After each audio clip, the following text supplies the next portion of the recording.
warahmatullahi wabarakatuh. Jumpa lagi bersama saya, Vidyawati Hasan SPD, sebagai guru pengajar mata pelajaran Bahasa Indonesia di lingkungan MTS Al-Khairat Kota Gorontalo. Di video kali ini, saya akan menjelaskan pembahasan mengenai pembelajaran Bahasa Indonesia, khususnya teks berita. Nah, apakah ada yang sudah tahu apa yang dinamakan dengan teks berita? Sebelum kita memasuki materi inti, yuk kita simak pembahasan mengenai kompetensi dasar dan tujuan pembelajaran teks berita. Yang pertama, kompetensi dasar. Mengidentifikasi unsur-unsur teks berita yang membanggakan dan memotivasi yang didengar dan dibaca. Menyimpulkan isi berita yang membanggakan dan memotivasi yang dibaca dan didengar. Selanjutnya, tujuan pembelajaran. Memahami pengertian teks berita. Yang kedua, menjelaskan ciri-ciri teks berita. Yang ketiga, mengidentifikasi unsur-unsur teks berita atau mengembangkan dan memotivasi yang dibaca dan didengar. Merumuskan ringkasan kesimpulan unsur-unsur teks berita yang dibaca. Contoh teks berita. Banjir kembali melanda Gorontalo. Ratusan rumah terendam hujan lebat yang melanda beberapa wilayah di Gorontalo membuat ratusan rumah terendam air. Di Kabupaten Bualemo misalnya, sebanyak 107 rumah warga Desa Mohungo, Kecamatan Tilamuta, terendam banjir. Minggu 28/6/2020. Kepala Pelaksana Harian Badan Penanggulangan Bencana Daerah atau BPBD Kabupaten Bualemo, Roswita Noviamanto, mengatakan ketinggian air yang masuk ke pemukiman kurang lebih 40 cm atau setinggi betis orang dewasa.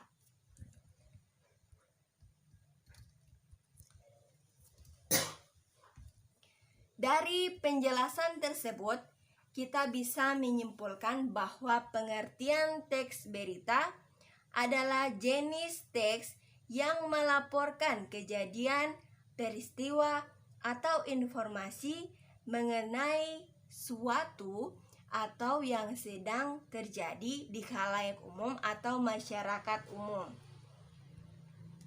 Nah, selanjutnya, setelah kita memahami pengertian teks berita, bagaimanakah ciri-ciri teks berita? Ciri-ciri teks berita. Yang pertama, faktual atau fakta yang benar-benar nyata adanya.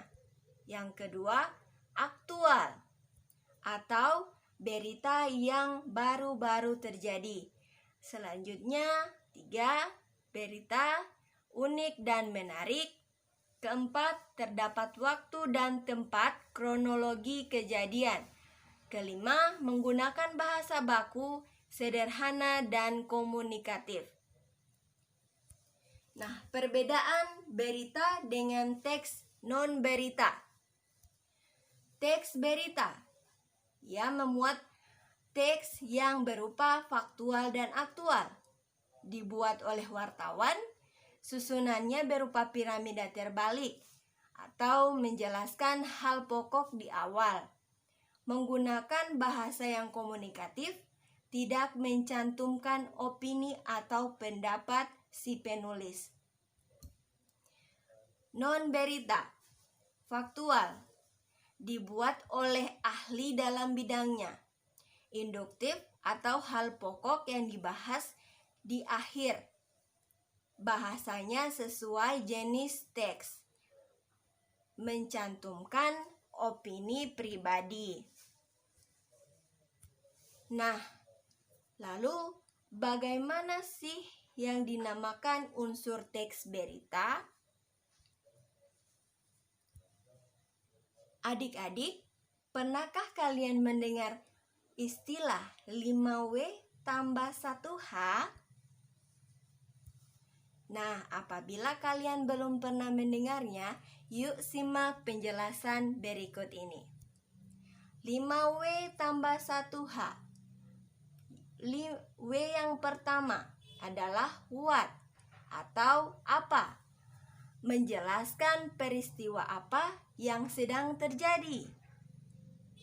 Selanjutnya, who atau siapa. Menjelaskan siapa pihak yang terlibat di dalam peristiwa yang terjadi. Lanjut, where atau di mana, menjelaskan di mana lokasi terjadinya peristiwa. Selanjutnya, when atau kapan, menjelaskan peristiwa atau waktu peristiwa terjadinya. Lanjut, why atau mengapa, menjelaskan alasan terjadinya peristiwa. Dan yang terakhir, bagaimana atau how, menjelaskan proses terjadinya sebuah peristiwa. Nah, berikut unsur-unsur pembuatan sebuah berita. Ada 3. Yang pertama, unsur aktual atau mengandung unsur terkini, terbaru, terhangat, atau yang baru-baru saja terjadi. Yang kedua, unsur faktual, kejadiannya benar-benar terjadi dan merupakan suatu kenyataan. Yang ketiga, unsurnya menarik, menimbulkan rasa ingin tahu dan ketertarikan bagi masyarakat yang membaca. Jenis berita terdapat 3. Yang pertama, berita langsung. Berita langsung ini biasanya berisi berita yang apa adanya, ditulis secara singkat dan lugas. Contohnya, berita yang ada di radio, televisi, dan berita online yang khususnya berlangsung secara live. Yang kedua, berita penting. Berita yang memiliki nilai lebih dari segi kualitas dan kepentingan atau amat penting segera diketahui oleh pembaca. Contohnya, berita teroris, kerusuhan, dan sejenisnya. Yang ketiga, berita ringan atau berita yang dapat diartikan tidak sepenting berita langsung. Contohnya, berita kelahiran anak harimau di kebun binatang. Nah, kita lanjut. Ini ada sebuah contoh.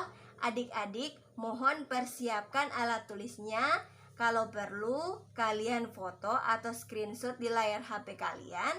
Nanti ada pertanyaan mengenai hal tersebut. Nanti kita jawab juga bersama-sama. Nah, perhatikan contoh teks berikut.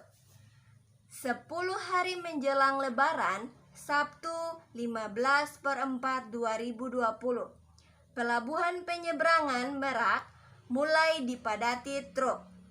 Truk-truk tersebut mengangkut barang non-9 bahan pokok atau non-sembako.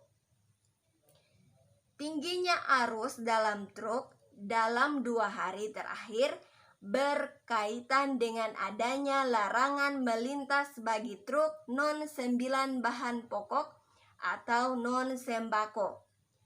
Pada tanggal 21 sampai 25 November, larangan tersebut berlaku bagi truk bersumbu lebih dari 2. Penumpukan truk bersumbu 2 tersebut seperti di Pelabuhan Merak, menyebabkan antrean truk sekitar 100 meter dari pintu masuk kapal. Antrean terjadi di dermaga 1 hingga dermaga 4, tetapi antrian tersebut masih dalam batas normal. Akibat penumpukan truk itu, beberapa sopir truk mengaku harus menunggu sekitar 2 hingga 4 hari baru bisa masuk ke dalam kapal.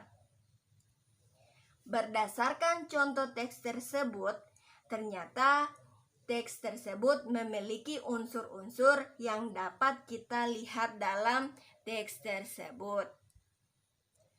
Nah, yang pertama, menurut kalian peristiwa apakah yang terjadi? Ya, padatnya Pelabuhan Merak. Yang kedua, siapakah yang mengalami peristiwa tersebut? Tentunya truk-truk pengangkut barang. Di manakah peristiwa itu terjadi? Di Pelabuhan Penyeberangan Merak. Dan kapan peristiwa itu terjadi? Tentunya 10 hari menjelang Lebaran. Nah, adik-adik, di sini saya telah menyiapkan tugas. Siapkan alat tulis untuk mencatat peristiwa penting dalam berita yang didengar dan dibaca.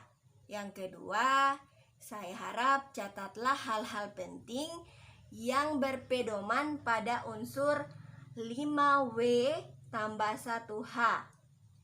Nah, berdasarkan catatan tersebut atau hal-hal penting yang telah kalian catat, saat kalian sedang menonton atau mendengarkan sebuah berita, maka dirangkailah ke dalam sebuah paragraf serta simpulkan isi teks berita tersebut.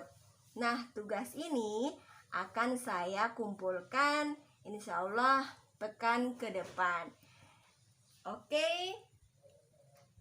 sekian dulu pemaparan materi dari saya. Sebagai pengajar bahasa Indonesia, terima kasih dan sampai jumpa di pertemuan berikutnya. Assalamualaikum warahmatullahi wabarakatuh.